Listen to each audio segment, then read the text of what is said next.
How to fix your Xbox backward compatibility problem. So let's get straight into the video. So there are a couple of reasons why you would be facing this problem. You can simply thoroughly read it through.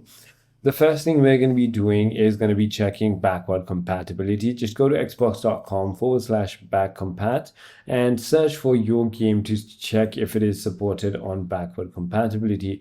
If it is supported and it's still not working, you might need to check if there are any updates regarding with your console. Just go to settings, system, and updates and downloads and update if there are any available updates.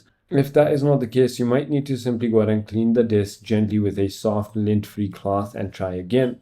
If none of it works, try hard resetting your console. Hold the Xbox button for 10 seconds to turn off and wait 30 seconds to turn it back on.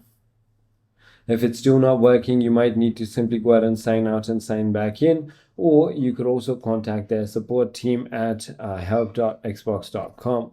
I hope this video clarifies everything for you. If you have further more queries, feel free to comment down below, and I'll see you on the next one.